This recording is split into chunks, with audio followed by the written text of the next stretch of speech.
Hello guys, स्वागत है आप सबका। तो आज हम बात करेंगे अदानी टोटल गैस की। सवेरे भी हमने चर्चा की थी कई अदानी ग्रुप के शेयरों की। तब जो है नीचे से ऊपर में जो है तेज़ी एक बाउंस बैक आया, वहाँ पर टिक नहीं पाया, वापस से नीचे आया। अभी हम 15 मिनट का चार्ट देखेंगे, वहाँ पर आप हम समझेंगे।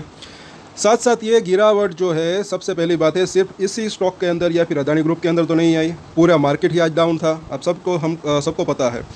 सबसे बड़ा उसका जो रीज़न है वो जो है, जो अनुमान था 350 की सीट जो है बीजेपी आती है तो वहाँ पर जीत सकती है, लेकिन वो अनुमान से थोड़ा सा कम सीटें मिली। मतलब कि अभी 300 के आसपास सीटें मिलने की संभावना रह सकती है। तो ये एक इनिशियल रिएक्शन है, ऐसा यहाँ पर मान कर चल सकते हैं। लेकिन एक चीज़ है, एक तो जो है बीजेपी की सरकार ही आ सकती है, अभी भी ऐसा लग रहा है। साथ साथ ये स्टॉक जो है वो तो वही है, इसका जो बिज़नेस है वो तो वही है। अभी ये जो है इनिशियल रिएक्शन है। अगर 400 प्लस सीटें आती तो मुझे ऐसा लग रहा है कि और जो है एक अच्छा खासा बाउंस बैक भी आ सकता था, तेज़ी आ सकती थी, लेकिन वो अनुमान से बिल्कुल विपरीत रहा अभी। तो इसी वजह से ये गिरावट आई है। अब कल से, परसों से, उसके बाद जो है वापस से मुझे ऐसा लग रहा है कि मार्केट जो है वो स्टेबल रह सकता है। धीरे धीरे करके गाड़ी जो है पटरी पर आ सकती है। तो अभी भी मुझे ऐसा लग रहा है कि जो 800 रुपये का लेवल है, जो कि अब ज़्यादा दूर है नहीं, शॉर्ट टर्म की बात करें तो 800 से नीचे जाने की संभावना अभी भी कम दिख रही है। फंडामेंटली अगर बात करें तो पिछली बार 850 के आसपास से यहाँ पर 2 बार इसने सपोर्ट लिया था। तो पहला अभी इसका सपोर्ट ये दिख रहा है, दूसरा जो है मेजर सपोर्ट 800 रुपये के आसपास का दिख रहा है। आगे देखें आज के कारोबार की बात, तो यहाँ पर देखें तो आज भी अच्छी खासी डिलीवरी उठी है। 30 लाख शेयर की डिलीवरी उठी यहाँ पर। और 15 मिनट का चार्ट ज़रा देखें इसके अंदर। कल भी हमने चर्चा की थी कि या तो प्रॉफिट बुकिंग या कंसोलिडेशन हो सकता है। ये जो लेवल है कुछ, अगर सबसे पहले तो जो है सीट की बात करें कि कितनी सीटें आती है वो इंपॉर्टेंट है। बीजेपी अगर जीतती है तो वो जो है अनुमान जो है उसके मतलब कि बिल्कुल ही विपरीत रहा। पूरा बाजार ही शॉक रहा, सिर्फ इसी स्टॉक के अंदर गिरावट नहीं थी। अब यहाँ पर देखें तो नीचे आया, फिर ऊपर गया, फिर इसी लेवल के आसपास जो है, तब हमने वीडियो बनाई थी, तब ये 1000 के ऊपर गया था, फिर 1000 के आसपास गया, लेकिन वहाँ पर टिक नहीं पाया और नीचे आया। तो अभी ये 1000 रुपये का जो जोन है, अभी ये शॉर्ट टर्म की बात करें तो रजिस्ट्रेशन फिर से बन चुका है। और नीचे में जैसे कि सपोर्ट की बात करें तो 800 रुपये के आसपास। तो अभी ये बीच में खड़ा है, बिल्कुल ऐसा लग रहा है। अभी RSI के ऊपर अब नज़र बना के रख सकते हैं, जो कि काफ़ी यूज़फुल रह सकता है। अगर 800 रुपये के करीब आता है या 850 के करीब, अगर वहाँ पर किसी को एक फ्रेश एंट्री लेनी है तो मतलब कि खरीदना है तो वहाँ पर खरीद सकते हैं, शॉर्ट टर्म के लिए और लॉन्ग टर्म के लिए भी विथ स्टॉप लॉस। वहाँ से अगर आता भी है तो एक अच्छा वापस से बाउंस बैक देने की संभावना रह सकती है। वीकली चार्ट की बात करें तो फिर से आज 5 और 9 वीक के मूविंग एवरेज के नीचे इसने क्लोजिंग दी है। अभी ये हफ्ता बाकी है। अगर इस हफ्ते के आते जो है फ्राइडे तक जो इनके ऊपर क्लोजिंग दे देता है तो अच्छा रह सकता है। डेली चार्ट के अंदर देखें, 200 दिनों का मूविंग एवरेज, 50 दिन का मूविंग एवरेज, इसके भी नीचे आज जो है इस लेवल को तोड़ दिया। और जाहिर सी बात है, जब गिरावट आती है तो ये मतलब कि सपोर्ट टूटते हैं, लेकिन बाउंस बैक की भी संभावना रह सकती है। यहाँ पर बुलिंजर बैंक को देखें तो निचली लाइन जो है अभी 820 के आसपास है।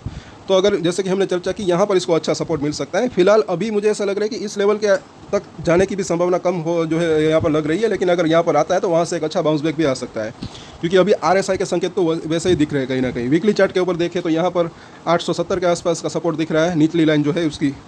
और यहाँ पर जो है MACD को तो स्ट्रेंथ के अंदर कमी आई है। डेली चार्ट के ऊपर, मंथली चार्ट के ऊपर जब हम इसको देखते हैं तो यहाँ पर अभी थोड़ी सी ये गिरावट आई, उसकी की वजह से ये जो इसका बार है फिर भी पिछले महीने से अभी छोटा यहाँ पर बनता हुआ दिख रहा है। तो अगर थोड़ी सी भी तेज़ी आती है और भी, तो यहाँ पर ये ग्रीन कलर का बार अभी भी बन सकता है। बाउंस बैक आता है तो 1000 रुपये के ऊपर, मुझे ऐसा लग रहा है कि 1000 रुपये के ऊपर जाता है तो ये ग्रीन कलर का बार बन सकता है। फिर और तेज़ी की संभावना वापस से अगले महीने से एक शुरू हो सकती है, ऐसा यहाँ पर कहीं ना कहीं लग रहा है। क्योंकि अगर बीजेपी की गवर्नमेंट आती है तो कहीं ना कहीं मतलब कि इसके बिज़नेस को भी फ़ायदा हो सकता है, क्योंकि नेचुरल गैस के अंदर है ये। RSI ज़रा देखें, 45 के ऊपर है। अब अगर जैसे कि हमने बात की 800 के करीब आता है तो ये जो है 30 के आसपास आ सकता है, यानी कि ओवरसोल्ड हो सकता है, तो वहाँ से एक अच्छा बाउंस बैक देने की संभावना रह सकती है। लेकिन मुझे ऐसा लग रहा है कि फिलहाल शॉर्ट टर्म में 800 से नीचे की जाने की संभावना भी कम हो जो है दिख रही है, और यहाँ तक जाने की भी संभावना यहाँ पर कमी दिख रही है। हालांकि कल की मार्केट जो है वो देखने लायक होगी। तो अभी इसके सपोर्ट और रेजिस्टेंस हम देख लेते हैं। 3 दिन अगर देखें तो अच्छा खासा लगातार वॉल्यूम रहा। अब ये मानकर यहाँ पर सोच कर चल सकते हैं कि यहाँ पर खरीदारी, आज भी बायर्स कौन थे, कल बायर्स कौन थे, जब इतना ऊपर था तब भी 30 लाख के आसपास की डिलीवरी उठी थी, तो वो कौन हो गए कि वहाँ पर खरीदारी की।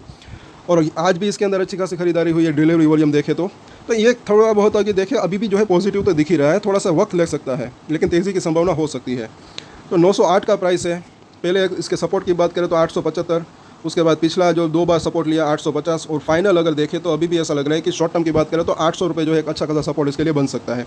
और इस लेवल के आसपास, जैसे कि हमने दोपहर में जब वीडियो बनाया था तब भी बात की थी, यहाँ से भी बाउंस बैक की संभावना रह सकती है। 900 रुपये का प्राइस है अभी, जिस प्राइस के ऊपर है ये।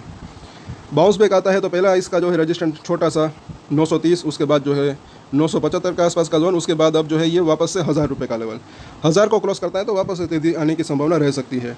कल लाइव मार्केट के अंदर इसके ऊपर चर्चा करेंगे और मुझे ऐसा लग रहा है कि अगर सब कुछ बढ़िया रहता है तो बाजार जो है स्टेबल रहने की कोशिश कर सकता है और कल इसके अंदर बाउंस बैक देने की संभावना रह सकती है। 930 950 तक के टारगेट मतलब कि कल ही देखने को मिल सकता है, एक बाउंस बैक देखने को मिल सकता है ऐसा लग रहा है यहाँ पर। और ये 5 और 9 डेज़ का मूविंग एवरेज, इसको वापस से क्रॉस कर दे तो अच्छा रह सकता है। इनके अंदर डेली चेंजेस होते रहते हैं। तो कल वापस से चर्चा करेंगे। आज के वीडियो में इतना। अगर अच्छा लगा तो लाइक शेयर एंड सब्सक्राइब करें और एक्सटेंडेड डिस्क्लेमर जो कि मैं हमेशा देता हूँ, कोई भी ट्रेड ले उससे पहले अपनी रिसर्च करें, अपने फाइनेंशियल एडवाइजर की सलाह ले, उसके बाद ही कोई डिसीजन ले, और डिसीजन ले तो उसकी जिम्मेदारी मैच्योरिटी के साथ खुद ही ले। ये वीडियो मैंने एजुकेशन पर्पस के लिए बनाई, मेरी तरफ से कोई बाय या सेल की रिकमेंडेशन नहीं है। Thank you.